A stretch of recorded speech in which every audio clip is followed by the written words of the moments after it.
Et mesdames, messieurs, bien le bonjour à tous. Ravi de vous retrouver. Excellente matinée, excellent réveil. Bienvenue sur Canal et bienvenue dans la matinale. Bonjour d'Algérie aujourd'hui, comme tous les vendredis, samedis et dimanches. Vous excuserez ma petite voix avec cette angine qui ne veut point s'en aller.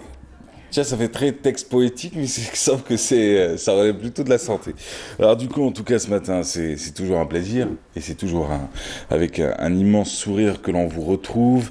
Et d'ailleurs, aujourd'hui, ils seront nombreux à être confrontés à vous et à vos téléviseurs, notamment Dr Benachnou. Comme tous les vendredis matin avec Dr Benachnou, on va parler de la consommation des corticoïdes et des anti-inflammatoires dans le bon et le mauvais sens. Aussi, Kamal Souik, comme tous les vendredi et samedi, avec lui aujourd'hui, retour sur son espace start-up, même si on parle énormément des start-up depuis quelques années. On va revenir sur les lauréats du concours Algeria Startup Challenge. Rappelez-vous, l'événement avait été annoncé vendredi dernier, ici même sur ce plateau. L'événement s'était déroulé le samedi d'après et ça tombe très bien avec Sarah Meshiki, chef de projet Livrili. Voilà, l'une des applications et l'une des startups participantes à cet événement. Et ben, ce sera l'occasion de retrouver Kamal et Sarah pour parler donc de cette finale des lauréats, mais également du projet de Livreli. On enchaînera avec un certain Racine Benranem. Vous le connaissez peut-être, on a beaucoup parlé avec lui d'exportation, d'importation. Nous sommes énormément revenus à une certaine époque sur le World Trade Center. Nous sommes revenus également sur d'autres événements, sur la cybercriminalité, entre autres. Avec lui aujourd'hui, retour sur la 3e édition du Symposium international sur la sous-traitance, le transit, l'entreposage des marchandises. L'événement s'appelle le CITEM. Voilà, je préfère lire exactement l'intitulé, le CITEM, sous la thématique cette année, sous le thème la Chine. Alors, ça va se dérouler les 8 et 9 décembre prochains, donc demain et après-demain, et ça se passe au Centre international des conférences d'Alger, à Defra Ahal. Il s'agit du CIC, évidemment. Et puis on finira tout à l'heure avec Poggi Goujan Lola. Il est membre de l'Organisation internationale du cinéma et télévision. Georges Dupont, membre du jury film documentaire. On parle forcément du Festival international du cinéma d'Alger, avec cette fenêtre sur le film engagé. Avec eux, retour aujourd'hui sur cette nouvelle édition. Retour également sur les films en compétition, qu'ils soient dans la catégorie film documentaire ou film fiction. Voilà. On en parle en tout cas avec nos deux membres du jury ce matin sur le plateau de la matinale. Et puis l'escale du jour, elle se fera à Oran avec Imen Mahrougras. C'est l'escale et celle du Plex avec Imen. Donc aujourd'hui, on s'intéresse à la journée internationale d'oncologie médicale. Plan cancer. Ce sera la thématique abordée par Imen et ses invités. Bienvenue à vous tous, bienvenue sur Canal, bienvenue dans la matinale. N'hésitez pas à nous écrire si vous le souhaitez. Voilà, ça c'est l'anniversaire de Akhena qui est à la caméra. Alors du coup, n'hésitez pas à nous écrire sur notre page Facebook Canal Algérie ou sinon sur @mahrezrabien un peu partout, Facebook, Twitter et Instagram. La météo, sans plus tarder, c'est avec Félix Elchir que ça se passe. Suivez l'air du temps avec Mobilis. Voilà, météo du jour avec vous, Félix, bonjour. Bonjour à Mohamed et bonjour aussi à tous ceux qui nous regardent ce matin. Excellent réveil à vous tous, ravi de vous retrouver. Eh bien, le soleil tiendra bon aujourd'hui encore. Il s'imposera largement au nord comme au sud, malgré la présence de quelques nuages qui feront de la résistance en début de matinée, avec beaucoup de brouillard aussi. Quand vous l'avez sans doute remarqué au lever du jour, nous avons eu aussi des nuages bas, donc qui devraient se dissiper d'après bien sûr Météo Algérie à partir de l'après-midi. À l'est, on notera un temps souvent variable avec possibilité de quelques faibles pluies au cours de cette journée. Et puis sur la partie sud, rien à signaler, le soleil s'imposera largement. Voici sans plus tarder les températures. Elles restent de saison très agréables au nord comme au sud avec la présence du soleil au courant de cette journée. On attend 20 degrés à Tlemcen, Oran, Alger. Il fera 18 à Annabas, Kikda, un minimum de 14 degrés pour la wilaya de Batna, 15 à Sétif, 17 pour Galma, 20 degrés aussi pour la wilaya de Chlef. Et puis sur la partie sud, on notera un maximum de 29 degrés à l'extrême sud, 24 Tamanrasset Janet, 23 à Tindouf, à Biskra aussi, 22 à Gardaya, 25 Bouchar et enfin 26 pour la wilaya de Tindouf. place ce matin au continent européen. Eh bien aujourd'hui en Europe, le temps sera couvert un peu partout et le soleil aura du mal à s'installer. Seulement vers le sud, il reste très présent. Côté température, 16 degrés pour Rome, 17 à Marseille, 12 à Berne, 17 à Budapest, 7 aussi à Bucarest sous un ciel variable, 1 degré à Varsovie, 11 à Berlin, 10 Copenhague, Londres, 7 à Dublin et enfin 18 pour Lisbonne, c'est le maximum. Aujourd'hui, le soleil se couchera à 17h32. Vous avez toujours le site de Météo Algérie, les 3 w.meteo.z. Je vous remercie pour votre attention. Agréable moment avec vous. Mahlaz, à tout à l'heure. La météo vous a été présentée par Mobilis. Nous sommes le 7 novembre et toujours pas de pluie à l'horizon. Felice, rendez-vous à midi et à 19h pour les prochains 7 décembre. Ah oui, on est 7 décembre en plus, c'est vrai. On est 7 décembre et toujours pas de pluie à l'horizon. Et d'ailleurs, je le disais, rendez-vous ce soir pour les prochains points météo. Quant à nous, on se retrouve dans quelques instants avec Dr Fethi Benachnou, la consommation des corticoïdes et des anti-inflammatoires. C'est la thématique choisie pour ce vendredi matin. Mais juste avant, on va écouter un peu de musique. Babylone, tiens, Yezzina, leur plus grand succès.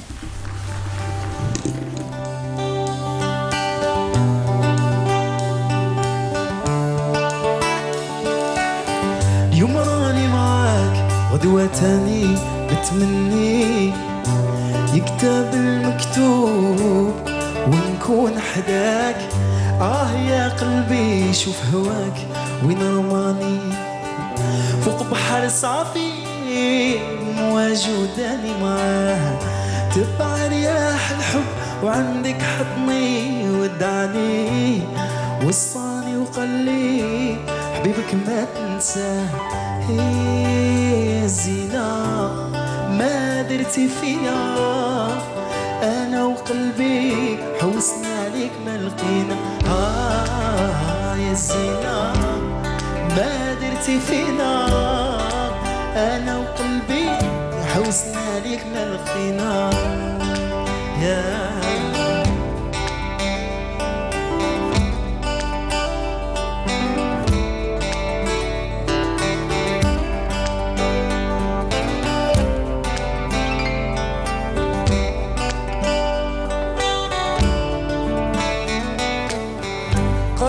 خرجتي في الظلام وعليا سولتي في غياب القمر عيونك ضويتي قالولي عليك نجمة يا نجمة ما بنتي وين كنتي هذا شحال قوليلي علاش هربتي قالولي خرجتي في الظلام وعليا سولتي في غياب القمر عيونك ضويتي قالولي عليك نجمة يا نجمة ما بنتي وين كنتي هذا شحال قوليلي علاش هربتي زينة ما درتي فينا أنا وقلبي حوسنا عليك ما لقينا يا زينة ما درتي فينا أنا وقلبي حوسنا عليك ما لقينا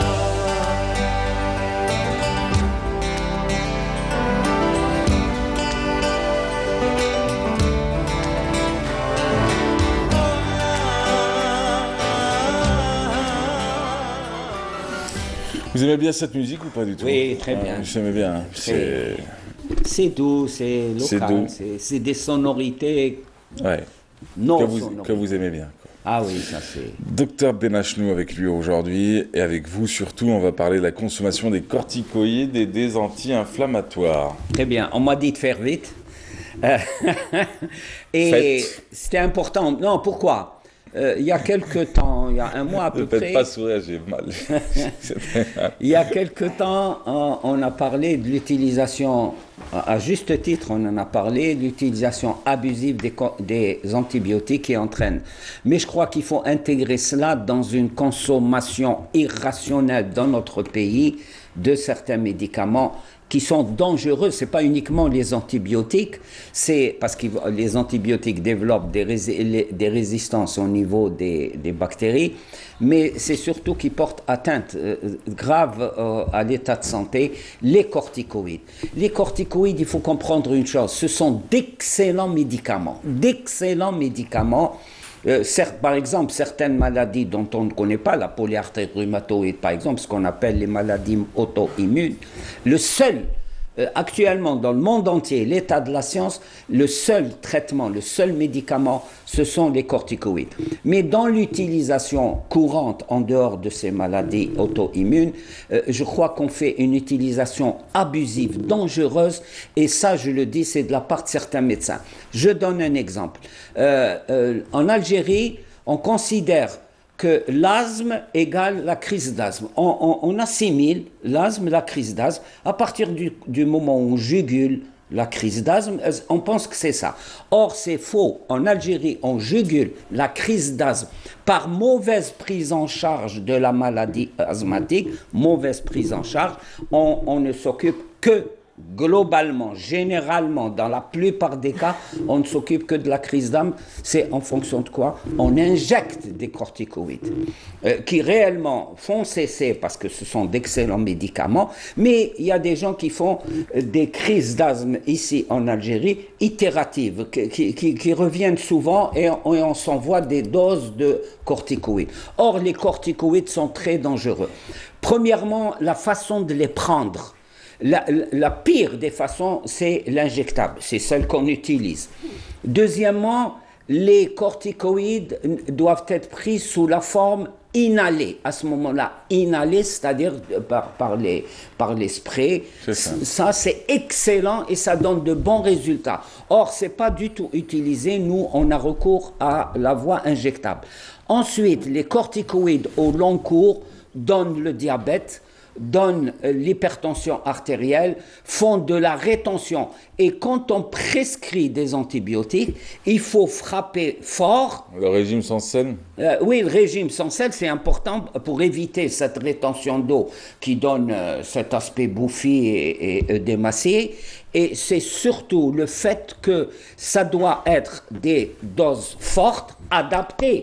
On ne donne pas injection, il y a différents. C'est en fonction du poids, c'est en fonction. On donne des doses fortes, adaptées et en un temps court. En un temps court, lorsqu'il est fait obligation.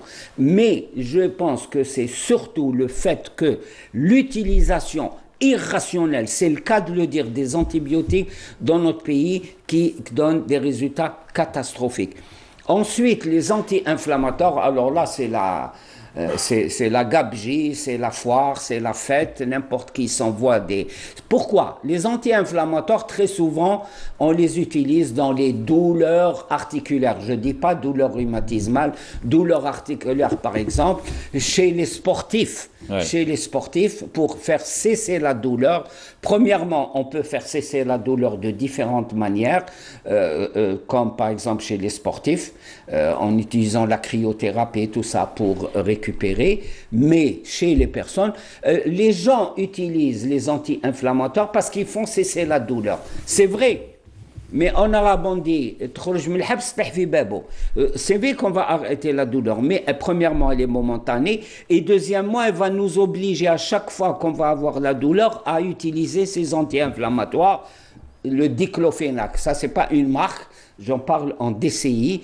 À chaque fois, on utilise sous forme de suppôt, et ça donne des hémorroïdes, sous forme de comprimés, ça donne et très important, ça donne à la longue, je connais un cas, ça donne à la longue une insuffisance rénale, la personne est en dialyse rénale.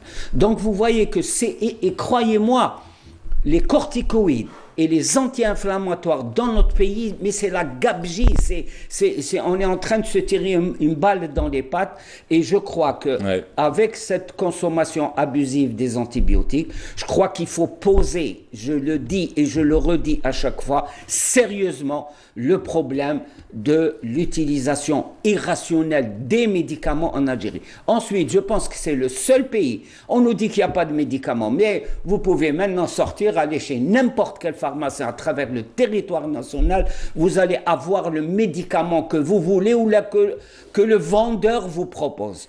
Donc ces histoires-là, il faut réellement poser leurs problèmes, réfléchir, faire une éducation sanitaire. Et un jour, je vous parlerai des fameuses vitamines pour développer la santé, pour développer la mémoire, pour rendre intelligent, pour donner de la virilité, Ça, c'est aussi un capharnaüm. C'est ça. Comment? Et vous êtes totalement contre ce type de produit. Je suis ni pour ni contre, je suis pour une éducation sanitaire, surtout en ce qui concerne la consommation de ces... Mais ce n'est pas l'argamanu, avec des largesses. En Algérie, on est inondé par ce comportement aberrant de consommation et on n'oublie pas qu'on soit corticoïde, qu'on soit paracétamol, qu'on soit anti-inflammatoire, qu'on soit vitamine, c'est des produits chimiques parce que c'est des produits de synthèse. C'est préparé dans des usines, dans des laboratoires, et ça, c'est dangereux. Voilà, j'espère avoir fait court et rapide. Merci à vous, docteur Benachnou. Merci. Je vous souhaite une excellente journée, merci, un excellent et week-end. à bientôt. À bientôt. Allez, quant à nous, on se retrouve dans quelques instants avec cette fois-ci Kamel Swig. Kamel Swig qui nous parle aujourd'hui des résultats du fameux concours qui avait été organisé dans le cadre de l'Algeria Startup Challenge, donc Algeria Startup Challenge. Ça s'est passé la semaine dernière. D'ailleurs, ce matin, avec Kamel Swig, on recevra Sarah Meshiki. Elle est chef de projet chez Livreli, l'une des applications qui a pris part d'ailleurs à cet événement. Mais juste avant, on va partager ensemble un portrait à découvrir. Il a été réalisé par Samia Bouharour. Portrait de Hadjia, bénévole, à découvrir sans plus tarder. Allons-y. Le bénévolat a toujours été une mission noble. Notre exemple aujourd'hui, c'est Hadjia Benadj, une femme passionnée de bonnes actions. Parce que les enfants sont grands, je me suis retrouvée avec un vide. Et comme ce vide, il faut le combler avec quoi? Je pense que j'ai trouvé le bénévolat, c'est comme une thérapie. Une thérapie, là où je me sens bien, je me sens dans mon élément. Pour cette femme au foyer et mère de 4 enfants, être au service des autres, c'est plus qu'un devoir. Le moment le plus fort dans mon bénévolat, c'était l'été dernier. Une famille vraiment désespérée qui cherchait un bénévole à l'hôpital. J'ai accepté sans connaître la famille. C'était un nourrisson de 7 mois. Il a besoin vraiment d'une grande assistance et d'une grande vigilance. Pour cette femme qui n'a aucune ressource, les actions humanitaires, apporter de l'aide à autrui, passent avant tout. La majorité des gens ils me disent tu gaspilles ton temps, il faut chercher à gagner de l'argent, il faut avoir une ressource, c'est une perte de temps, le bénévolat. Moi je trouve que c'est tout à fait le contraire. Il n'y a pas que l'argent dans la vie. Il y a le côté humanitaire. C'est une satisfaction interne. Je trouve pas les mots. Hadjia se rend tous les jours au Croissant Rouge d'Azazga. Aujourd'hui, elle est un exemple à suivre. C'est une femme qui travaille, c'est une femme vraiment bénévole. Elle a participé à toutes les activités humanitaires. Elle fait le courage de travailler. Allah barak, c'est une femme, masha'Allah. Elle est toujours présente, c'est une bonne volonté, toujours présente. C'est une femme qui a vraiment la chaleur d'aider quelqu'un et de faire quelque chose de bien. En peu de temps, Hadjia a pu se démarquer par son dévouement et son sérieux. Et après une journée bien chargée, elle accomplit ses tâches de mère de famille pour remettre sa double casquette le lendemain avec beaucoup de volonté. Je te vois le soir. On est de retour, mesdames, messieurs. Excellente matinée à vous tous. Vous le savez, c'est une matinale. Forcément, ça bouge beaucoup et c'est très bien. Tant que ça bouge, c'est que ça va. Quand ça bouge plus, c'est que ça va plus. Voilà, ça résume bien les choses. Alors, excellente matinée encore une fois, j'espère que vous allez bien, j'espère que vous avez passé une bonne semaine. Je vais vous parler un peu comme les blogueurs un peu débiles, un peu idiots, qui regardent la caméra et qui disent toujours la même chose. Alors du coup, ce matin, en tout cas, on va passer à un espace tout aussi intéressant que la partie santé. On va parler des startups avec vous, Kamal Souik, bonjour. Bonjour Mahrez. Alors vous recevez aujourd'hui Sarah Meshiki, bonjour à vous. Alors vous êtes chez Livreli et ça tombe très bien, on revient sur le concours qui a été organisé il y a une semaine, dont on avait parlé vendredi dernier, Algeria Startup Challenge, et vous arrivez aujourd'hui, Kamal Souik, avec les lauréats et le palmarès. Absolument. Bonjour à tous. Donc on revient sur l'actualité de la semaine écoulée. On revient avec les lauréats de Startup de l'Algeria Startup Challenge et avec nous deux invités. La première invitée, elle est à Béjaïa. Elle représente justement le projet Sovitech et elle va nous parler dans un instant. Et on reçoit aussi sur ce plateau la deuxième représentante de l'équipe qui a gagné, donc en deuxième position. Il s'agit de Sarah. On aura deux Sarah aujourd'hui. C'est Livry Express. Vous avez changé le nom récemment, c'est ça? C'est ça, exactement. Très bien. On va commencer avec notre invitée à partir de Béjaïa. Sarah, bonjour. Vous représentez l'équipe Sovitech. Vous êtes en direct avec nous. Merci d'avoir accepté cette invitation. Est-ce que vous pouvez nous présenter le projet en deux mots, s'il vous plaît? Tu as vu, maintenant, on fait même par... Je voudrais m'être parmi vous, mais ce n'est pas grave. Donc, concernant mon projet, nous sommes une start-up du nom de Sovitech, de la ville de Béjaïa. Comme vous le savez, chaque année, l'Algérie enregistre un nombre élevé d'accidents et nombreux sont ceux qui ont perdu la vie à cause d'un manque de communication, donc avec les services d'urgence. Et c'est ce qui nous a poussé à y remédier et à trouver une solution, et cela en créant Alerte Accident. Donc Alerte Accident, c'est un dispositif à installer dans le véhicule. Il est doté d'une double technologie, à savoir GPS et GSM. Donc pour vous expliquer comment il fonctionne, lors d'une collision, Alerte Accident intercepte le signal émanant des détecteurs de choc vers les airbags lors de leur déclenchement. Ce signal est traduit par un SMS portant des données de localisation du véhicule vers notre centre d'appel, qui s'occupera ensuite d'alerter les services d'urgence à tout moment. Vous pouvez nous expliquer en deux mots ce que vous avez gagné et comment vous allez entamer la réalisation de votre projet? Sur le plan professionnel, cette victoire nous a garanti une incubation au niveau du cyberparc de Sidi Abdallah pendant une année et des formations ainsi que des solutions e-commerce. Sur le plan personnel, cela nous apporte une grande satisfaction et motivation à venir car ce projet est l'acheminement de toute une année d'efforts et de sacrifices par toute l'équipe que je salue d'ailleurs. Et pour le projet, on commencera à l'entamer juste après l'incubation, histoire d'en apprendre davantage. Dernière question, est-ce que vous avez trouvé un financeur pour votre projet? Pour le financement, nous avons pensé à un crédit bancaire ou un crédit d'aide à l'emploi, sauf dans le cas où un investisseur se présente, donc pour financer notre projet. D'ailleurs, tout investisseur est le bienvenu. Nous espérons qu'il réponde fortement à notre appel. Merci Sarah d'avoir répondu à notre invitation. On souhaite grand succès à votre projet. Merci à vous de nous avoir invités, de nous avoir donné l'occasion de présenter notre projet sur votre chaîne. Et à bientôt. Merci beaucoup. Merci à vous, Bouchelba, Sarah, qui était en direct avec nous de Béjaïa, a présenté son projet Sovitech. On va revenir avec Sarah Meshiki. Merci d'avoir accepté notre invitation. Vous représentez le projet Livry Express. Exactement. Et vous êtes 10 dans votre équipe. Est-ce qu'on peut avoir un pitch d'une minute maximum, comme vous le faites dans les concours d'ailleurs? Alors, Livry Express, c'est une plateforme qui permet aux clients de trouver un véhicule utilitaire qui peut répondre, qui convient à leurs besoins. Donc, le besoin de livraison. Le client peut être un particulier ou une entreprise. Voilà, c'est le but de notre plateforme. Vous êtes 10 dans cette équipe, vous êtes nombreux. Oui. Quelles sont les compétences de chacun, brièvement? Alors, pour les compétences, on a des informaticiens, des ingénieurs, des marketeurs, des gens qui sont licenciés en management aussi. Voilà, on a différents profils. En gros, c'est ça. On a vu les images du concours, il y avait la ministre des TIC, il y avait des investisseurs, etc. Est-ce que vous avez réussi, parce que c'est la question qui se pose à chaque événement, pour chaque start-up, est-ce que vous avez réussi à décrocher un financement? Malheureusement, non, pas encore. Alors, pour financer notre projet, on vise à faire un crédit bancaire. Sinon, tout investisseur qui est intéressé par notre projet est le bienvenu.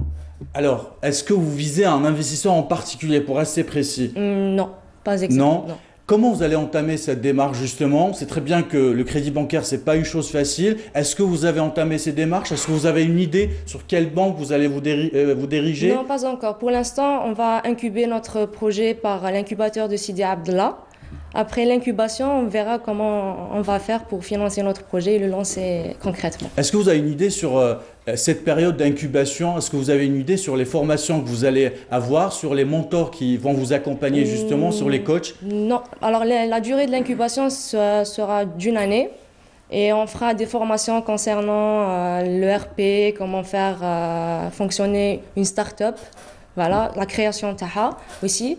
Mais sinon, on n'a pas une idée sur... Vous n'avez pas encore une idée sur l'incubation d'une année qui vous attend à Sidi Abdallah? Vous allez tous y aller à Sidi Abdallah. Ça se passe comment une incubation justement au parc de Sidi Abdallah? Est-ce que vous êtes obligé d'y aller tous les jours? Est-ce que vous avez des mentors qui vont vous contacter par Internet, etc.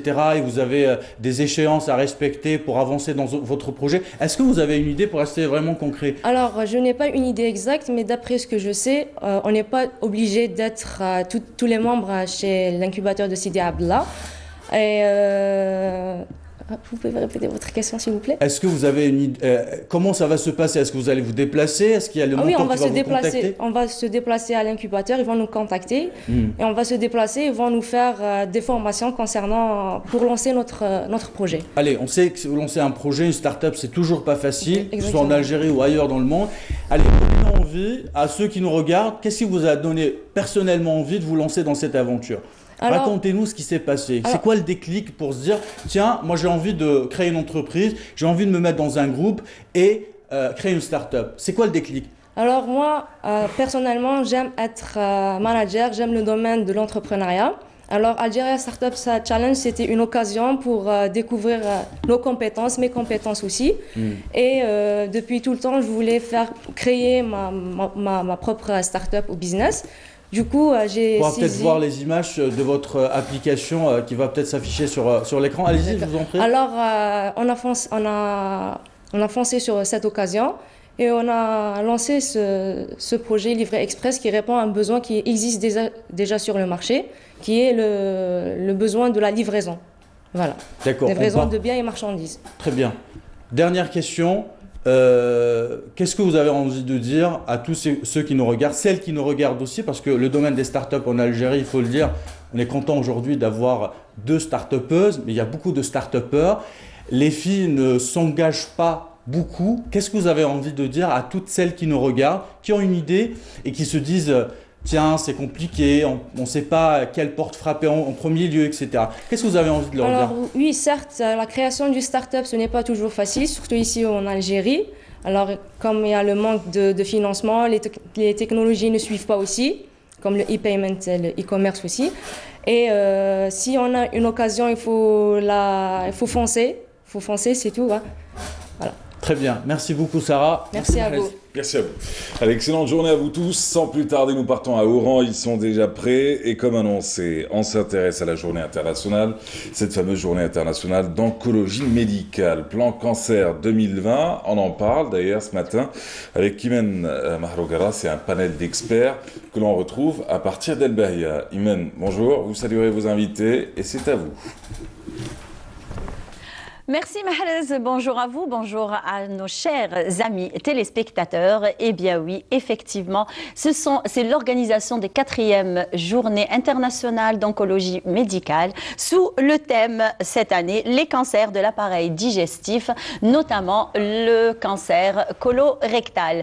Eh bien, pour parler de cette lourde pathologie, de ses causes, du dépistage précoce et des avancées thérapeutiques, je partage le plateau avec d'imminents professeurs qui nous ont fait l'honneur d'accepter notre invitation. Je commencerai avec professeur Zitouni Messoud, professeur en chirurgie et bien sûr coordinateur du plan cancer et nommé par son Excellence le Président Abdelaziz Bouteflika. Bonjour. Bonjour. Merci d'avoir accepté notre invitation, professeur Zitouni. C'est toujours un plaisir que de vous retrouver juste à côté de moi. Merci beaucoup. Merci. Vous n'êtes pas seul puisque vous êtes accompagné du professeur Jean-Marc Philippe, alors professeur en oncologie digestive au CHU de Saint-Étienne. Merci d'avoir accepté notre invitation, professeur, et bienvenue à Oran, en Algérie. Bonjour, merci à vous. Merci. Et bien sûr, l'instigateur de ces 4e journées d'oncologie médicale, alors professeur Boushaba Abdelkader. Alors lui, il est professeur en oncologie médicale et bien sûr, chef de service au CHU d'Oran. Merci d'avoir accepté notre invitation, professeur. Bonjour. Sans plus tarder, je vous propose un flash sur l'ouverture de ces 4e journées et on se retrouve juste après. Plus de 400 participants prennent part aux Journées internationales d'oncologie dont le thème général est les cancers de l'appareil digestif. Organisé par la faculté de médecine de l'université d'Oran 1, Ahmed Ben Bella, le centre hospitalo-universitaire d'Oran, en collaboration avec l'agence thématique de recherche en sciences de la santé et la société d'oncologie médicale d'Oran, et cela du 6 au 8 décembre. On va débattre quels sont les problèmes qu'on rencontre donc, pour le diagnostic, pour le traitement et pour la prise en charge complète de cette pathologie qui est le cancer colorectal. Le diagnostic se fait, Dieu merci, à des stades précoces, mais nous voyons toujours des cas qui viennent à un stade avancé où aucune alternative chirurgicale ne peut se faire, ce n'est que les traitements médicaux qui sont préconisés. Le défi que nous devons relever pour les prochaines années, c'est de lancer le dépistage et essentiellement donc, sensibiliser les gens à participer aux campagnes prochaines probablement des dépistages de cancer colorectal et puis pour faire un diagnostic précoce et pour éventuellement guérir nos patients. Chaque année, les cancers du tube digestif, estomac, foie, pancréas, colorectal, etc. monte en crescendo et est classé en Algérie en 2e place après le cancer du poumon chez l'homme et le cancer du sein chez la femme. Ça permet aux différents intervenants de se rencontrer. On voit nos collègues et de l'autre côté, essayer d'adapter les nouvelles thérapeutiques ou les nouvelles indications chez nos patients. Et en fin de compte, la dernière chose, c'est plutôt sortir avec des recommandations pour que chacun puisse les appliquer au niveau de nos services respectifs. L'OMS recommande le dépistage précoce qui s'avère nécessaire en marge des journées, des ateliers, des conférences au programme animés par d'éminents professeurs afin de mettre à jour les nouveaux traitements et protocoles en Algérie. Les nouvelles techniques et les avancées thérapeutiques contre cette maladie qui nous ronge, qui ronge pas mal de personnes. Alors, professeur Boushaba, le cancer colorectal qui est classé 2e cancer chez l'homme, après le cancer du poumon, 2e cancer aussi chez la femme après le cancer du sein. Alors, parlez-nous du dépistage précoce et à quel moment peut-on s'inquiéter?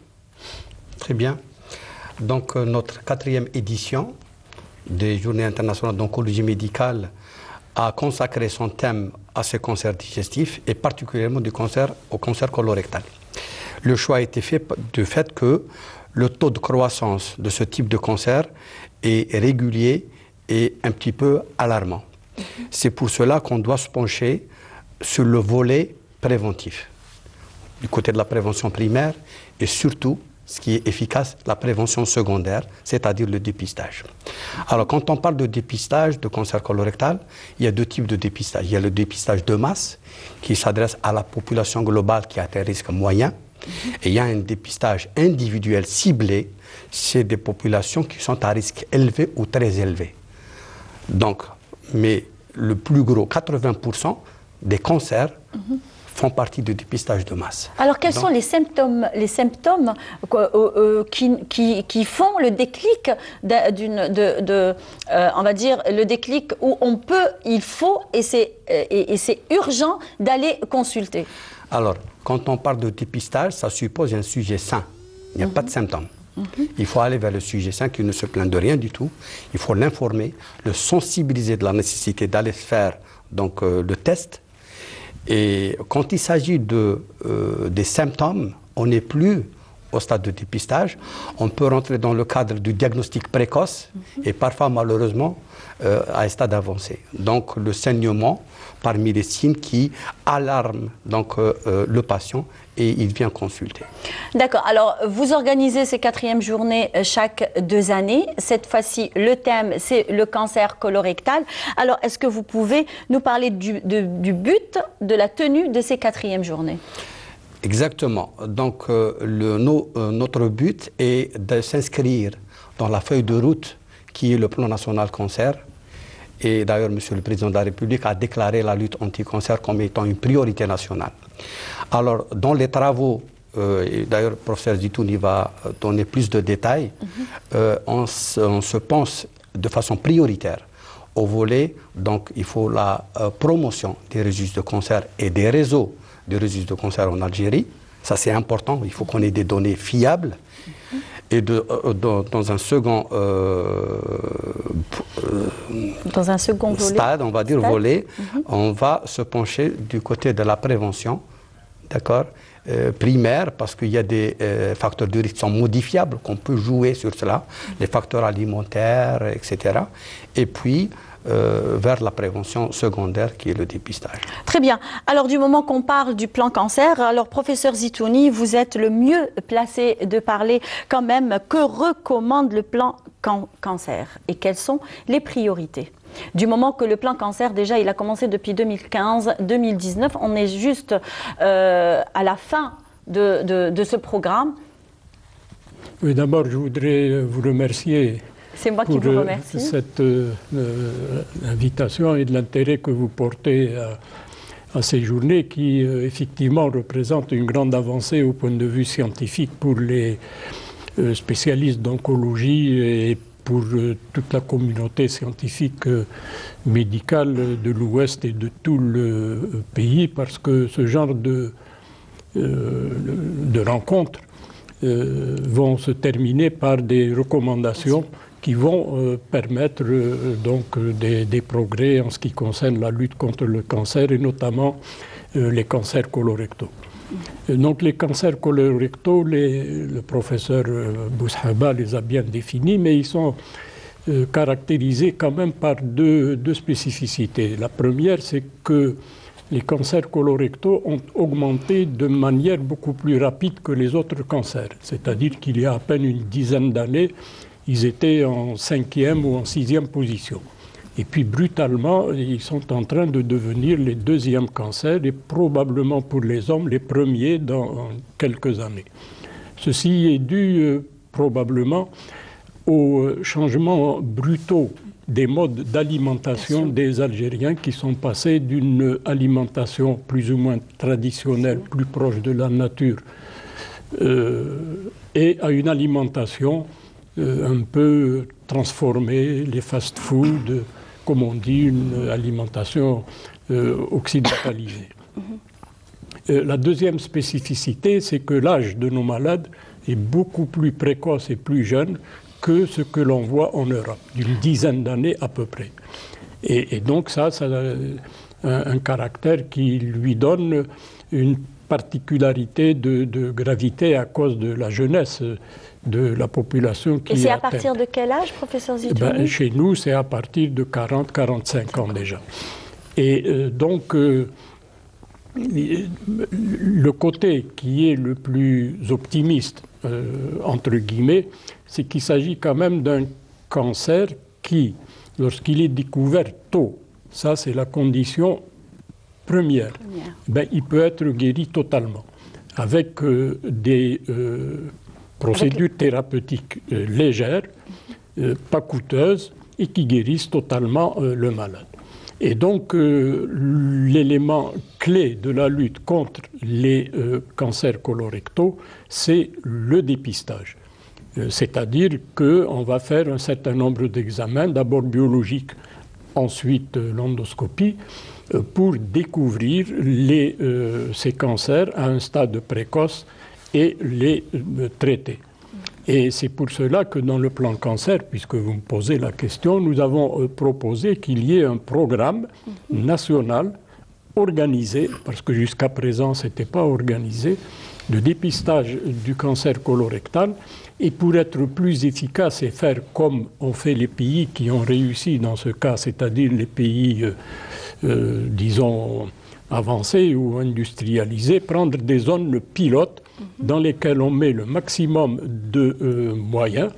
Et pour le moment, il y a les zones de Batna, Annaba, Bjaya, qui ont démarré et dont les programmes fonctionnent bien avec le pilotage et le suivi donc, du plan cancer. Et bientôt, Inch'Allah, il y aura Oran avec toute la région ouest, c'est-à-dire Oran, Sidi Bel Abbas, Tlemcen et puis les environs. Et donc, au niveau du plan cancer, c'est la première recommandation que nous faisons parce que, comme vous le savez, les cancers colorectaux représentent actuellement à peu près 10% de tous les cancers, c'est-à-dire entre 4500 et 5000 cas. Et le taux de mortalité est encore assez élevé par rapport à celui des pays européens. Et dans le plan cancer, la caractéristique que nous nous sommes fixés, c'est que nous avons mis en place des indicateurs pour bien dire quel est l'état d'avancement. Et donc le premier indicateur, c'est la baisse de la mortalité. On vise dans 5 ans une baisse de mortalité entre 15 et 20%. Très bien. Alors, quels sont les objectifs d'ailleurs primaires du plan cancer, puisque on a vu dernièrement, déjà c'était la semaine dernière, je crois, si ma mémoire est bonne, il y a eu l'ouverture de l'unité pilote des soins palliatifs qui rentre quand même dans le cadre du plan cancer. Donc, il y a beaucoup de concrétisation depuis 2015. Il reste juste quelques temps pour 2019. Alors, est-ce que tous les objectifs sont pratiquement et quasiment atteints ?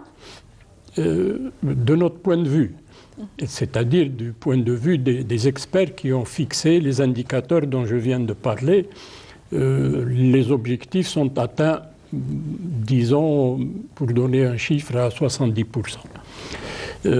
Pourquoi? Parce qu'il y a un certain nombre d'objectifs, comme vous l'avez dit, qui étaient prioritaires, et effectivement parmi eux, un objectif dont malheureusement jusqu'à présent nous ne parlons pas assez, c'est ce qu'on appelle les soins de support ou les soins palliatifs, qui ne sont pas des soins d'abandon de traitement.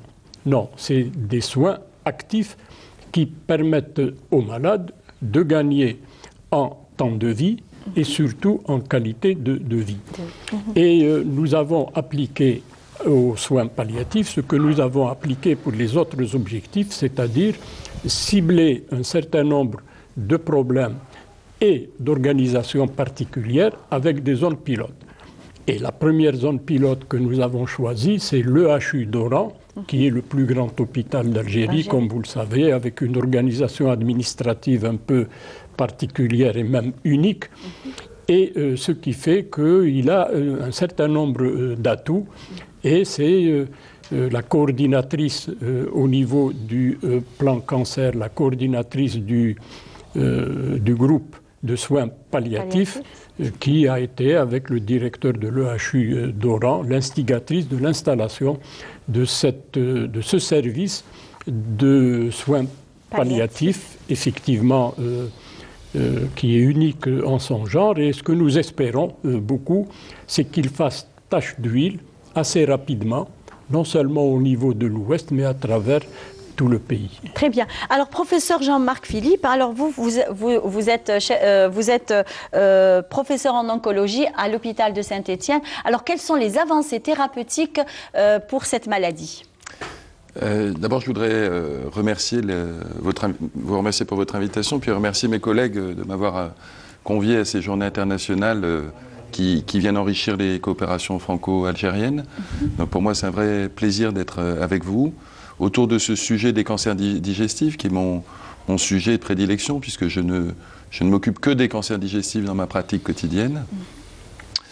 Je voudrais simplement rajouter un petit mot par rapport au dépistage pour souligner ce qui a déjà été dit, mais c'est très important. Nous, on l'a mis en place en France avec un certain nombre de difficultés à surmonter. La première, c'est la participation. Ça a été dit, il faut vraiment que la population participe. C'est les sujets de plus de 50 ans qui n'ont pas d'antécédents particuliers, pas de symptômes, et qui doivent faire le test tous les 2 ans. Et ceux qui ont des antécédents familiaux? Alors ceux-là, ils sont, ce qui a été dit, dans un dépistage plus ciblé, d'emblée avec des coloscopies. Très bien. Le test de dépistage, c'est simplement rechercher du sang microscopique dans les selles, et si on en trouve, on fait la coloscopie. Et cet enjeu-là, il est majeur, parce que si la population ne participe pas, la réduction de la mortalité attendue, on ne l'observera pas. Et pour ça, il faut impliquer tous les acteurs, pas que les oncologues, c'est aussi les médecins traitants, la médecine du travail, etc. Et ça, en France, on a connu ça. Si on veut que ça marche, il faut vraiment sensibiliser absolument la population. La deuxième chose, c'est que le cancer du côlon, il a une particularité, c'est que dans l'immense majorité des cas, il se développe à partir d'une lésion précancéreuse qui s'appelle l'adénome ou le polype. Et ce polype va mettre une dizaine d'années à grossir pour donner le cancer. Et pendant ces 10 ans-là, il peut saigner. Et on peut donc dépister ce polype avant le stade de cancer. Et à ce moment-là, l'exérèse endoscopique est très simple à faire. Et c'est la garantie de la guérison, puisque le cancer n'a même pas eu le temps d'apparaître. Donc c'est pour ça que c'est un cancer qui se prête très bien au dépistage, à condition, encore une fois, que la population participe. Alors, quand le cancer est déjà plus évolué, notamment métastatique, là, le pronostic des malades est beaucoup plus mauvais, bien entendu, puisque les chiffres, c'est moins de 3% de survie à 5 ans. Donc, tout l'enjeu est de le diagnostiquer le plus tôt possible, évidemment. Et depuis une vingtaine d'années, on a fait quand même des gros progrès de thérapeutique pour prendre en charge ces malades avec des cancers avancés. On a développé pendant une quinzaine d'années ce qu'on appelle la chimiothérapie cytotoxique, c'est les traitements classiques du cancer. Ils sont en fait des médicaments qui vont agir sur les cellules tumorales, mais aussi sur les cellules normales, puisque en fait, ce sont des médicaments qui viennent détruire les cellules en renouvellement. Et cette action sur les cellules normales explique la toxicité de ces médicaments, qui sont en fait pas du tout spécifiques de la cellule tumorale. Et depuis une dizaine d'années, on a maintenant des médicaments de nouvelle génération, qui sont des médicaments qu'on appelle thérapeutiques ciblés, qui sont capables d'aller se fixer sur des protéines particulières, qui sont propres à la cellule tumorale, et qui font que ce médicament va aller bloquer la cellule tumorale et pas agresser les autres cellules de l'organisme. Le résultat, c'est que on a une efficacité importante, qu'on a moins de toxicité, que souvent ces traitements, on peut les combiner à la chimio plus traditionnelle pour encore en augmenter l'efficacité. C'est ce que j'allais poser comme question, vous m'aviez devancé. Donc on peut faire des combinaisons, il y a beaucoup de recherches en ce sens. Et puis plus dernièrement, on a l'immunothérapie, qui sont des médicaments, alors pour le coup très récents, qui pour un certain nombre de cancers sont réellement révolutionnaires, puisqu'ils sont capables de réactiver l'immunité de l'organisme pour que cette immunité aille lutter elle-même contre la cellule tumorale. Est-ce que l'immunothérapie rivalise avec la chimiothérapie? Alors pas du tout, c'est des traitements très différents. Très bien. L'immunothérapie souvent fonctionne seule, mais dans certains cancers, on a montré qu'il valait mieux l'associer à la chimiothérapie. Donc tout ça, c'est vraiment de la recherche actuelle. Et les problématiques qu'on rencontre actuellement, c'est une première problématique médico-économique, évidemment, parce que ce sont des médicaments qui sont très coûteux. Et l'enjeu de ce problème-là, c'est d'arriver à cibler encore mieux, c'est-à-dire quel patient va répondre à quel traitement. Et pour ça, on est en train de mettre en évidence des biomarqueurs qu'on va rechercher chez les patients. Et s'ils sont présents, on sait que c'est tel traitement qu'il faut utiliser. Très bien. La deuxième, pour finir rapidement, c'est la réunion de concertation pluridisciplinaire qu'on a mis en France maintenant depuis plus de 10 ans, qui est une réunion où tous les acteurs de l'oncologie dans un centre se réunissent pour discuter de chaque dossier dès le début de la prise en charge, pour définir justement le meilleur traitement. Puisque vous avez compris qu'avec toutes ces nouveautés, il y a une complexité extrêmement importante. Et on ne peut pas prescrire des médicaments très coûteux à mauvais escient. Donc pour ça, on se réunit, on discute des dossiers, on élabore un projet thérapeutique pour chaque malade dès le départ. Et ça, c'est obligatoire en France. On ne peut pas traiter un patient sans passer par ces réunions de concertation qui sont d'une grande richesse et qui sont la garantie pour le patient d'avoir le meilleur traitement. Très bien, merci à vous, merci messieurs, merci d'avoir aussi accepté notre invitation et intervenu pour ce sujet quand même qui nous touche de loin ou de près. De toutes les façons, on a toujours quelqu'un qui a dû avoir ce cancer colorectal, quoique je voudrais aussi signaler que je connais une personne aussi qui a eu le cancer colorectal et qui se porte à merveille après une chirurgie. Donc, je voulais... Qui l'a opéré? C'est professeur Tiliwa de l'EHU d'Oran. Ah ben merci pour lui, parce que moi j'ai des cas comme ça que j'ai opérés aussi qui sont complètement guéris. Eh ben voilà. Eh ben voilà. Merci professeur Zitouni, c'est toujours un plaisir que de vous recevoir, de partager avec vous le plateau. Quant à moi, je vous souhaite de passer une bonne journée. On vous donne rendez-vous dans d'autres duplex d'Oran, bien sûr. Au revoir. Allez, au revoir, merci à vous, merci beaucoup Imen. On rappelle que vous étiez à partir d'Oran pour célébrer avec nous, enfin célébrer, oui, d'une certaine manière, en parler la journée internationale d'oncologie médicale et revenir un peu sur le plan cancer 2019-2020 avec ces deux éminents professeurs qui étaient sur votre plateau. Quant à nous, on va s'intéresser cette fois-ci au Festival international du cinéma d'Alger dans sa nouvelle édition avec cette fenêtre sur le film engagé, ça tombe très bien. C'est l'occasion de revenir un peu sur le jury de cette édition 2018, mais aussi l'autre occasion de découvrir un prix et une nouveauté à l'occasion. Il s'agit du prix CICT. Pour en parler aujourd'hui avec nous ce matin, donc monsieur Georges Dupont, bienvenue à vous. Merci. Bienvenue sur le plateau. Et madame Poji Goujan Lola. Voilà. Bienvenue. Alors, bienvenue à vous deux. Alors, vous deux, vous évoluez déjà dans une institution internationale. Après, vous corrigez si vous le voulez. Je vais la qualifier ainsi. En tout cas, c'est le Conseil, alors si je ne me trompe pas, pour dire juste, c'est le Conseil international du cinéma, de la télévision et de la communication audiovisuelle. Tout à fait. Alors, c'est installé à Paris, c'est très proche de l'UNESCO. Vous allez parler de ça. C'est dans l'UNESCO. Quand je dis très proche de l'UNESCO, on parle en termes d'action et en termes de philosophie et de valeur. Voilà. Donc, vous allez expliquer cela dans quelques instants. Alors, l'un est directeur général, l'autre est secrétaire général. Madame, on va commencer par vous et vous. En fin de compte, on va y aller directement.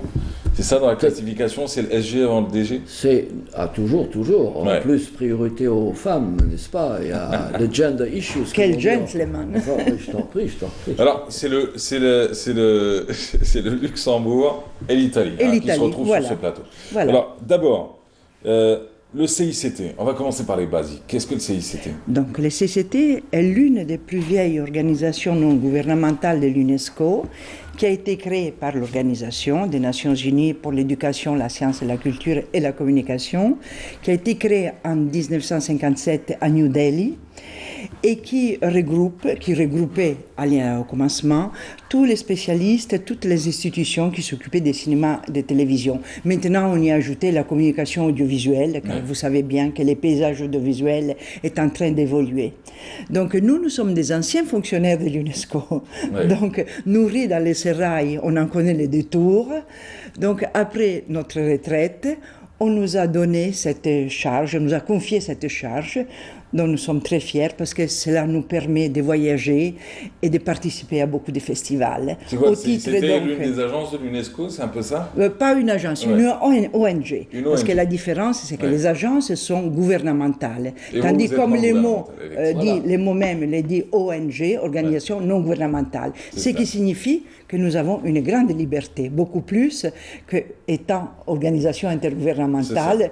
Mais comment elle se traduit, cette liberté, concrètement, sur le terrain?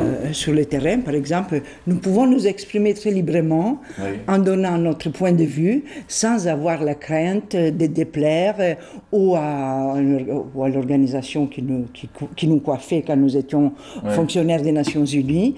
Nous pouvons voyager sans aucun problème, avant aussi, mais surtout, je vous dis, une plus grande liberté. Nous n'avons pas besoin d'avoir les visas, en quelque sorte, l'autorisation des États. Car car l'UNESCO, quand il y a une activité, il fallait toujours passer par le gouvernement auprès duquel on déployer cette activité. Alors ça c'est pour la partie logistique et la liberté de vos mouvements. Encore heureux, aujourd'hui vous êtes libre. Bien sûr.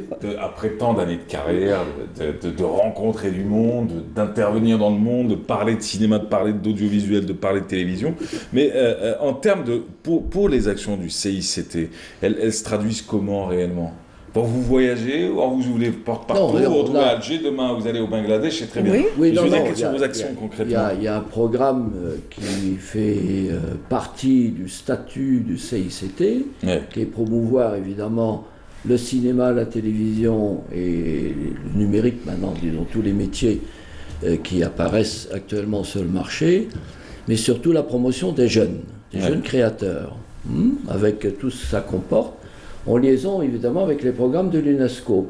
Parce que l'UNESCO aussi, elle brasse pas mal de champs d'action, culture, éducation, etc. Donc nous, on est dans le créneau, évidemment, promotion des jeunes créateurs, liberté d'expression, dialogue interculturel, et surtout la Convention 2005, qui est promouvoir et sauvegarde l'identité culturelle. Les expressions des identités culturelles. Voilà. Bon, l'Algérie a aussi ratifié cette convention, et depuis, je ne sais pas quelle année exactement, elle est en vigueur. Ça part par les parlements qui la mettent en œuvre.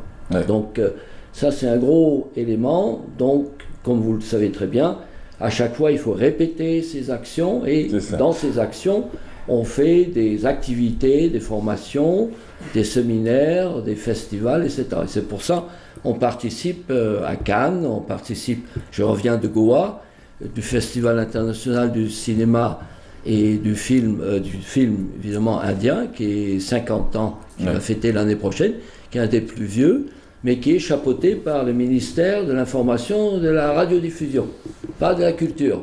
C'est assez curieux. C'est eux qui ont le mandat État d'organiser ce festival. C'est un festival très important parce qu'effectivement il a une envergure, évidemment on ne peut pas le comparer avec Alger ou d'autres petits festivals. C'est une nation de cinéma là, je veux dire. C'est un monde, hein. Oui, absolument. Alors c'est concurrent évidemment avec les grands festivals français comme Cannes. Mais ce qui est intéressant, c'est qu'ils ont une industrie très importante.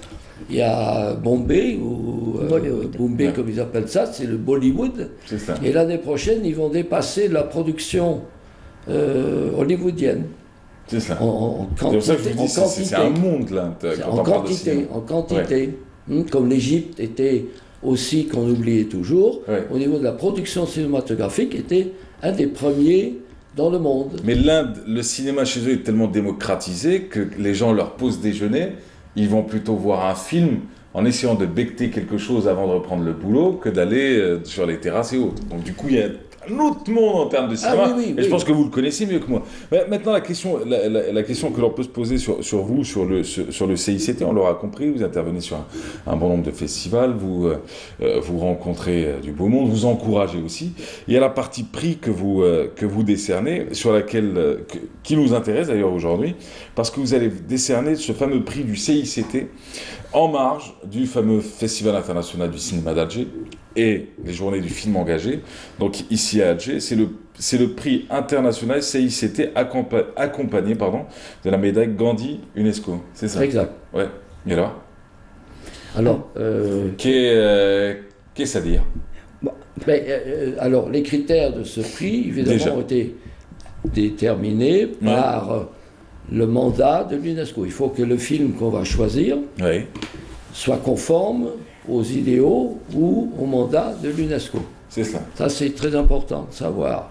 Donc, naturellement, ça complique les choses parce qu'un film de fiction n'est pas forcément en ligne ou ne porte pas un message, c'est pour pas utiliser ce mot, évidemment, de paix, de tolérance, de non-violence. Et évidemment, les valeurs de Gandhi. Quoi. Voilà. Et qui sont évidemment aussi portées par l'UNESCO, évidemment. Ça va de soi. Oui.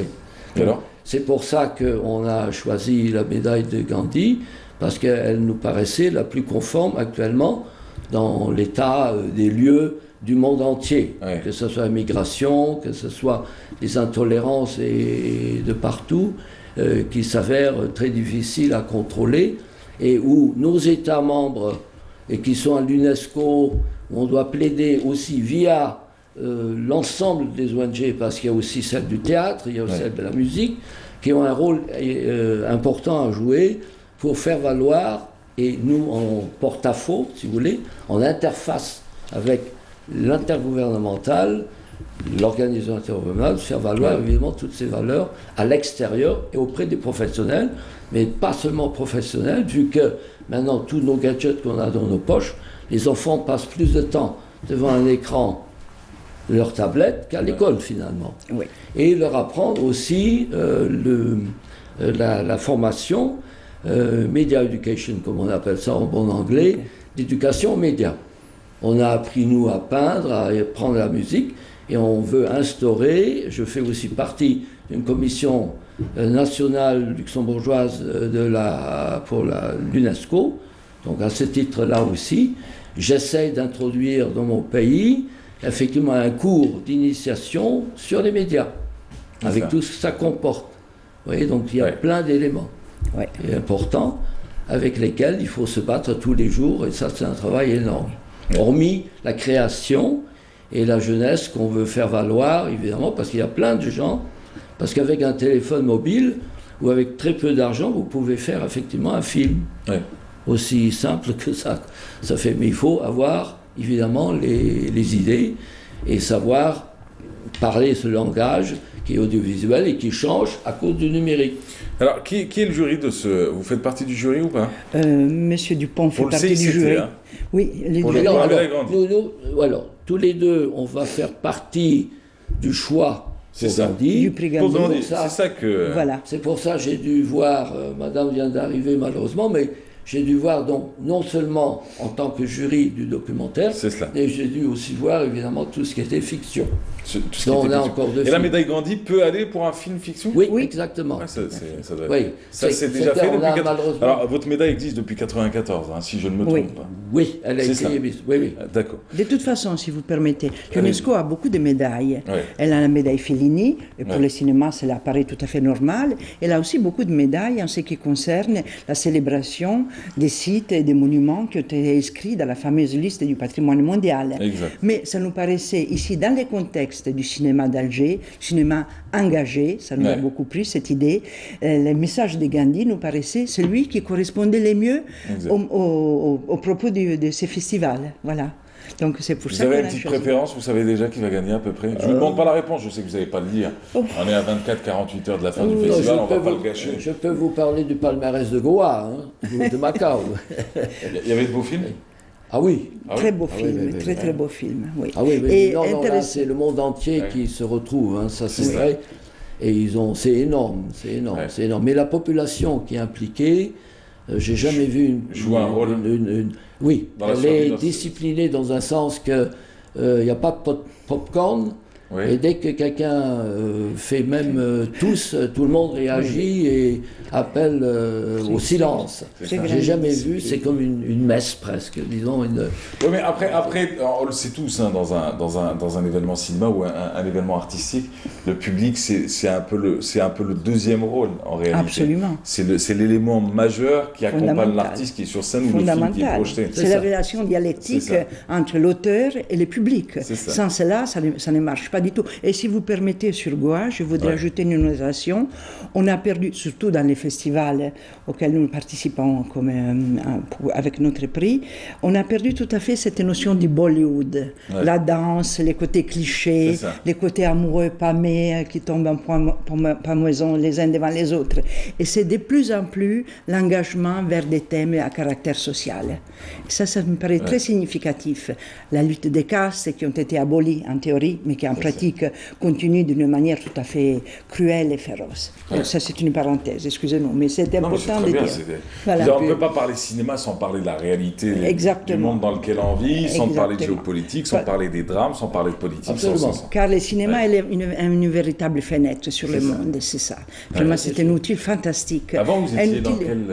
Moi, j'étais dans les relations avec les États membres et les dernières années de ma carrière à l'UNESCO, j'étais responsable de l'unité Palestine. J'ai fait beaucoup de programmes. Et justement, à ce titre, j'ai travaillé avec M. Dupont, qui était, lui, le responsable de la mise en œuvre des négociations qui avaient lieu à Mons, pour notamment pour l'agence de presse de la Palestine, pour une chose très intéressante, pour la création du curriculum scolaire en Palestine, c'est très fondamental. Voilà. Oui, parce qu'on a eu effectivement, j'ai oublié simplement à vous dire que aussi on participe à la Mostra de Venise, où on a un prix aussi CICT du Folchioni, qui était un des avant-gardistes de la nouvelle vague italienne, et qui était aussi directeur de culture à l'UNESCO. Et donc on participe aussi, on décerne un prix aussi à Venise. La question basique du jour, on y gagne quoi? Il y a le prestige de votre...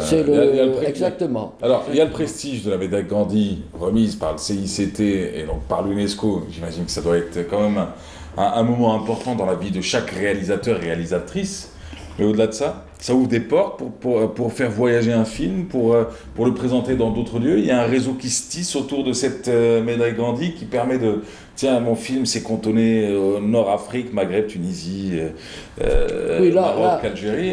Est-ce que ça va m'emmener à Goa? Est-ce que ça peut m'emmener par exemple, les films qui concourent ici ont été proposés par nous, par nos propres réseaux.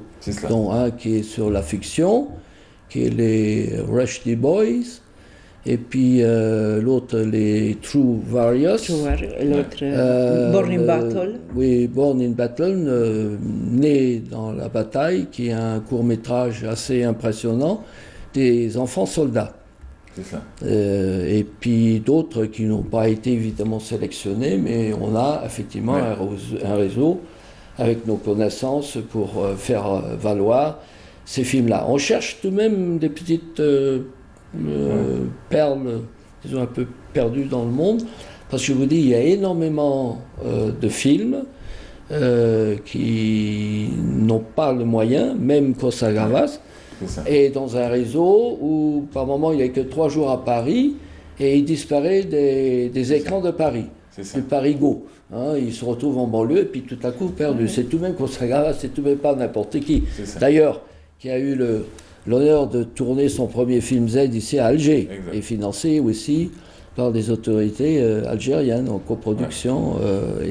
Donc, il y a des noyaux qu'on doit trouver, et maintenant c'est très difficile. Donc en fin de compte, quand vous arrivez avec votre médaille et votre grande distinction, vous arrivez aussi avec un réseau de films, avec une force de proposition pour l'événement en question. Oui, parce que je vois qu'on a des contacts avec les gens d'autres festivals. Par exemple, Goa, c'était plus facile, parce que Goa nous envoie des films à sélectionner. Et eux, ils font une présélection et nous, on fait le final. Donc, on a moins de travail, si vous voulez, parce que c'est pas évident. Donc, eux se servent déjà de nos critères pour nous envoyer les films à être pour les réalisateurs qui nous regardent aujourd'hui, en fin de compte, ils pourraient envisager un jour d'envoyer leur film au CICT. Ah oui, excusez-moi, mon petit cerveau, j'ai un petit oiseau un peu malade aujourd'hui, mais je veux dire, j'essaie de comprendre un peu votre fonctionnement. Je me dis, alors aujourd'hui, en fin de compte, vous êtes une alternative.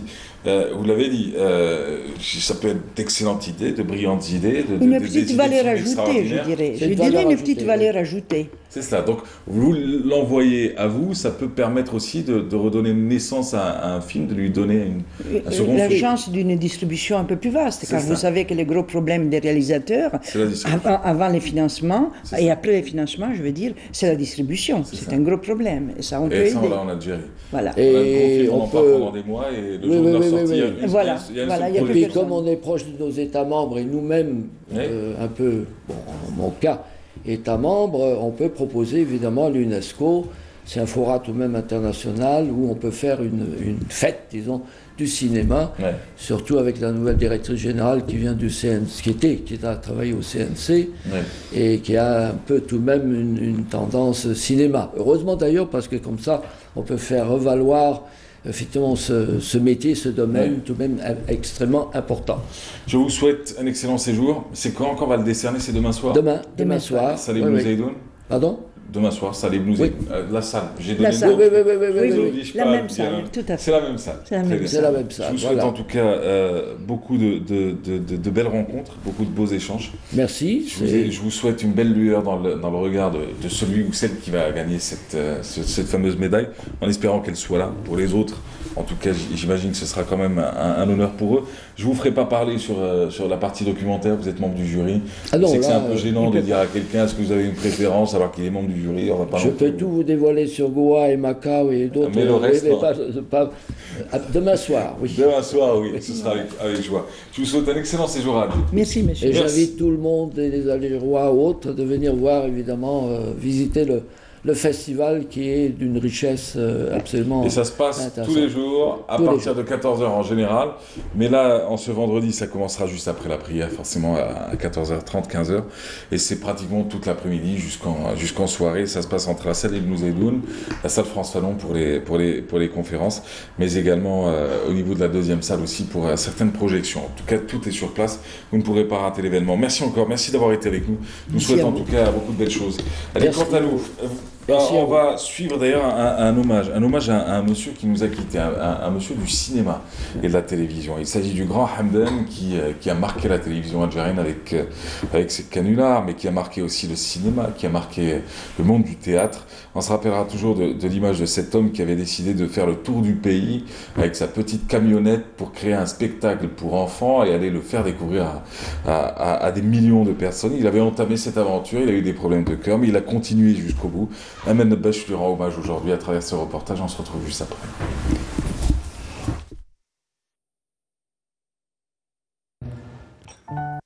This is my life is not bad.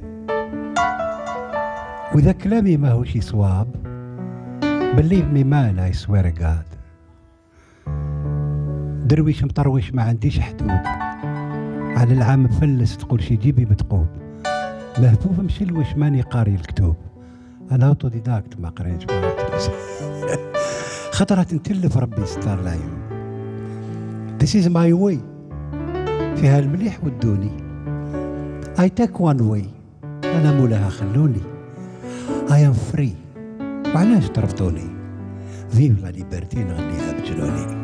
C'était sa dernière apparition télé dans l'émission Entre parenthèses de Canal Algérie après une longue absence. Il chantait la vie, l'amour, la liberté et l'espoir malgré la maladie et la difficulté de sa vie. Gebouba Ahmed, connu sous le nom de Ahmed Hamdan, était un artiste aimé de tous, grâce à sa simplicité et sa générosité, des qualités qui lui ont permis d'accéder à la popularité en Algérie, notamment dans La caméra cachée, le Taxi fou à Taxi Medjnoun, réalisé par Belkacem Hadjadj, où il tendait des pièges sympathiques et rigolos à de simples personnes pour leur donner le sourire et leur faire oublier la dureté du quotidien. Hamdan chantait pour les enfants et interprétait des textes pédagogiques pour que son art soit au service de la société, sa société. Son dernier souhait était de produire des émissions pour enfants. Le destin a voulu que les choses se passent autrement. Aujourd'hui, il nous a quittés, mais sa lumière ne s'éteindra pas.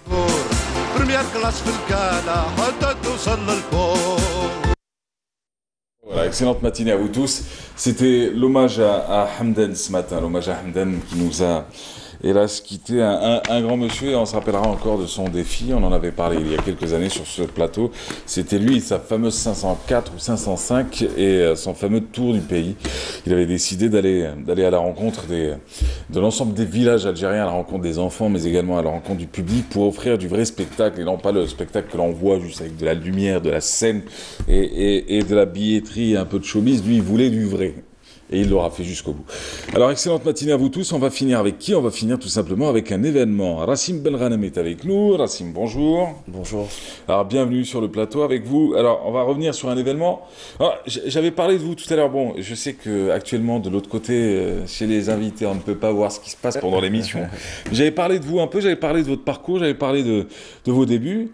On ne va pas occulter le passé, vous êtes passé par le World Trade Center, vous avez fait de très belles choses, vous avez monté de grands événements, et puis un jour vous avez décidé de voler de vos propres ailes, par vos propres moyens. Absolument. Et à ce moment-là, on s'était croisés d'ailleurs à l'occasion de l'un des premiers événements que vous aviez fait pratiquement seul, c'était aussi de revenir un peu sur la cybercriminalité, vous êtes beaucoup sur le e-commerce, vous êtes beaucoup sur l'importation, l'exportation. C'est des sujets de prédilection chez vous, vous êtes beaucoup dans les commissions entre l'Algérie et la France, l'Algérie, beaucoup de pays du même continent.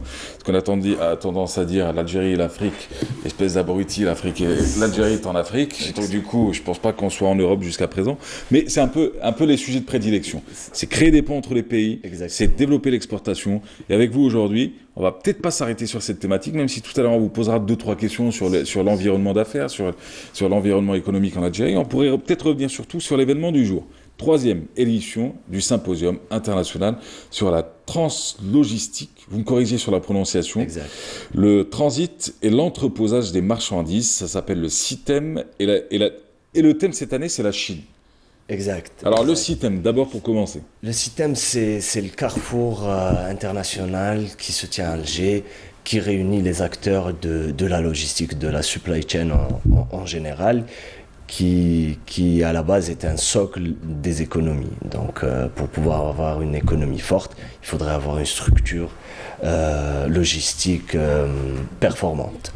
L'événement est sous le haut patronage du ministère des Travaux publics et des Transports et celui du Commerce, qui sont en étroite connexion pour pouvoir assurer le fonctionnement du secteur, hein, que ce soit des transports, que ce soit du commerce en Algérie. À ce moment-là, qui sont les éléments qui composent le CITEM?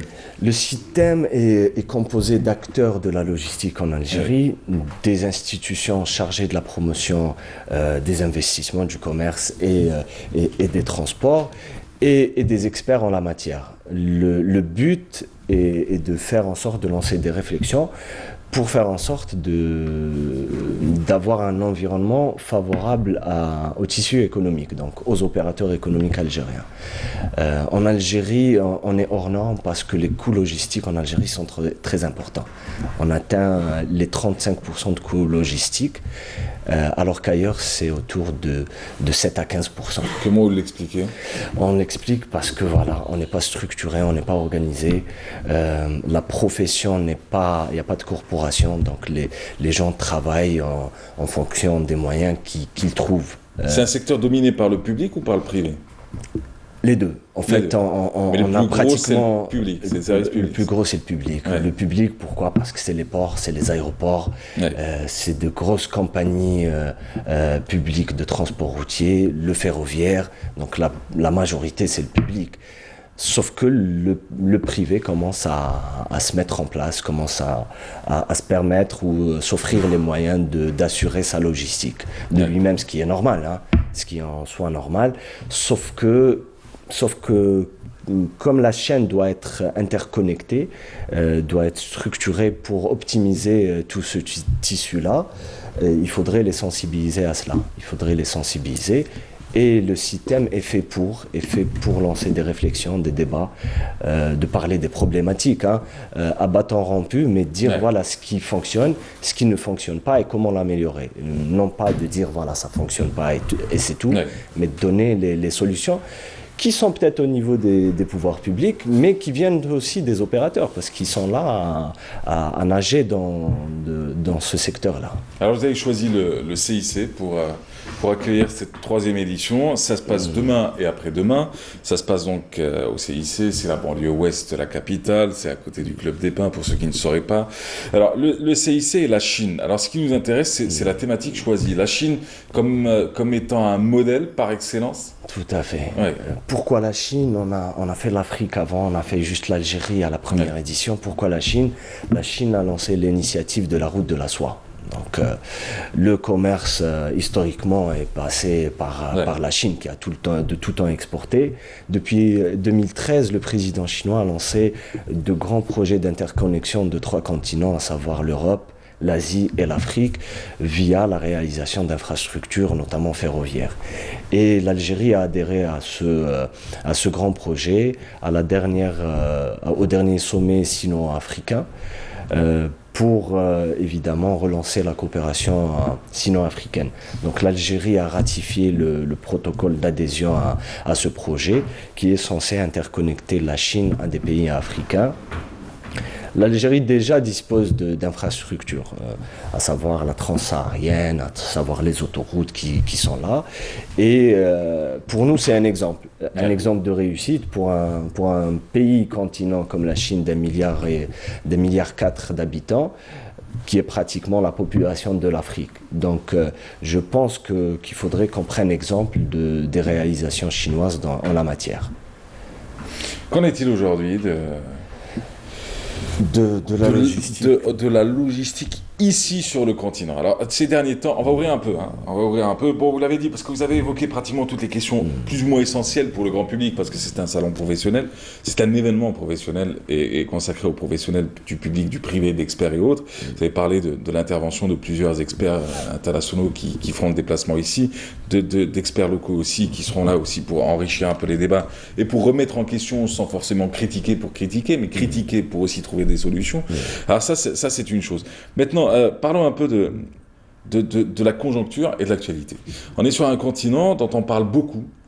Les Algériens se sont réveillés sur le continent africain en 2016, 2015, 2017 au mieux, se rendant compte qu'ils traversaient une vraie crise avec la chute des prix du pétrole, avec le manque de liquidité, avec toutes les crises qui sont en suivi et dont on a largement parlé, dont le gouvernement s'est fait le porte-parole d'ailleurs. Alors, du coup, on s'est intéressé à l'Afrique et on s'est dit, tiens, l'Afrique est une... On va arrêter de regarder un peu vers le nord, on va plutôt regarder vers le sud. Le nord nous ayant déjà beaucoup pompé, si ce n'est pour dire que ça continue. On va regarder un peu vers le sud en se disant qu'on allait peut-être gratter quelques marchés. Qu'en est-il aujourd'hui? Sachant que d'autres experts ont élevé leur voix en disant youhou, réveillez-vous, quand vous avez pensé, alors que vous pensez à l'Afrique au XXIe siècle, vous avez les Libanais, vous avez les Chinois, et vous avez les Américains, sans parler des Français, qui sont déjà implantés, et des Indiens, qui sont déjà implantés en Afrique, et qui ont une large influence et affluence sur le continent. Un réseau important qui n'empêche pas l'Algérie de... On a perdu du temps. Moi, j'ai fait Alger-Nouakchott il y a un mois par route. Donc j'ai fait le trajet par route et je vois l'engouement des populations africaines pour l'Algérien. On a un avantage qui est hors norme, c'est que l'Algérien est pas apprécié. C'est un symbole pour l'Africain. Sauf qu'on a été à l'écart depuis des années. C'est ça. On a négligé une partie. C'est quoi? C'est nos politiques ou c'est nous? Ou c'est la conjoncture? Écoutez, le terrorisme, les problèmes sociaux et ce qui va avec. Politiquement, l'Algérie a toujours aidé l'Africain sans contrepartie. On a toujours été là à aider, à contribuer au développement de certains pays africains sans contrepartie, en effaçant des dettes, en aidant. En formant des gens. Sauf que voilà, l'Afrique n'est plus le pays, les pays africains sont en développement. Quand je vois l'Éthiopie qui a pratiquement 10% de taux de croissance, quand je vois le Kenya, c'est des pays qui se développent et qui n'ont peut-être plus besoin d'aide, ils ont juste besoin de coopération, de collaborer en interafricain. Le développement africain actuellement doit se faire en relation afro-africaine. Nos produits sont exportables en Afrique. On ne peut pas contester cela. Sauf que pour pouvoir le faire, il faudrait qu'il y ait des infrastructures permettant de livrer rapidement. De livrer, quand je dis que Nouakchott est à 3000 km, mais par route, on fait 12 jours pour y arriver, ou peut-être 10 jours. On l'a fait en 10 jours, mais on peut le faire en moins de temps si on arrive à réaliser des choses. La dernière foire qui a été organisée à Nouakchott, vous y étiez? J'ai fait la route. Vous avez fait la route, c'est très bien. Alors vous avez fait la route, j'ai eu l'occasion de discuter avec certains opérateurs économiques qui étaient très excités par l'opération elle-même. Je pourrais citer dans le domaine de l'électronique, il y avait Iris. Iris, la marque de l'Est du pays qui se développe, qui se bat avec ses concurrents, et c'est très bien, c'est ce qui fait la beauté aussi d'un marché économique qui tend à réellement devenir industriel et non pas juste un secteur de l'assemblage et du montage. Il m'avait raconté l'histoire d'un livreur qui avait démarré et qui s'était perdu en route. C'est-à-dire qu'aujourd'hui, vous le dites, il y a la proximité avec la Mauritanie. On l'a vu à travers la télévision. Je pense qu'elles n'ont pas menti l'ensemble de ces télévisions en montrant l'engouement du public qui venait. C'est vrai que ça faisait très foire. Ce n'était pas non plus le grand carrefour des experts ou autres, mais ça plaisait. Mais le problème, c'est cette route qui manque. C'est les infrastructures. Qui sera en charge de les réaliser ? Qui sera en charge de qui devra assumer la... Écoutez, les réalisations doivent se faire par pays, évidemment. La Mauritanie doit absolument faire. La Banque mondiale ou la BAD finance des projets d'infrastructure. Il faut juste pousser ou faire en sorte qu'on puisse trouver des financements à la réalisation.